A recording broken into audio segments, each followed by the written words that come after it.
Gas সংকটে গেল ৯ মাসে দেশের প্রায় ২০০টি কারখানা বন্ধ হয়ে গেছে। অন্যদিকে অবৈধ সংযোগের মাধ্যমে চুরি হচ্ছে প্রায় ১০% গ্যাস। শনিবার বাংলাদেশ চেম্বার অফ ইন্ডাস্ট্রি আয়োজিত এক অনুষ্ঠানে এসব তথ্য জানানো হয়।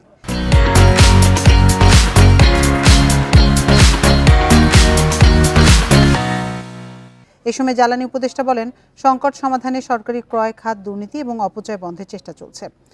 গেল ৩ মাসে জ্বালানি খাতের সরকারি ক্রয়ে ৩৭০ কোটি টাকা সাশ্রয় হয়েছে বলেও জানান তিনি।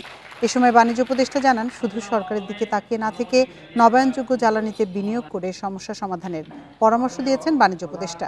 অনুষ্ঠানে জ্বালানি বিশেষজ্ঞরা জানান, অবৈধ সংযোগের মাধ্যমে প্রায় ১০% গ্যাস চুরি হচ্ছে, যা বর্তমান বাজার মূল্য প্রায় $1 বিলিয়ন। পাবলিক সেক্টরে প্রকিউরমেন্টের ক্ষেত্রে প্রতিযোগিতার অভাব, এটাই হচ্ছে আমাদের মূল সমস্যা। রিফাইনারির মালিক হলে ঠিক আছে, ভালো, যদি নাও হয়, আপনি যদি বড় সরবরাহকারী হন তাহলে তাও হবে। তো এটার ফলে কি হয়েছে, আমরা মাত্র ৬ মাসের যে আমদানি করেছি তাতে ৩৭০ কোটি টাকা সাশ্রয় হয়েছে।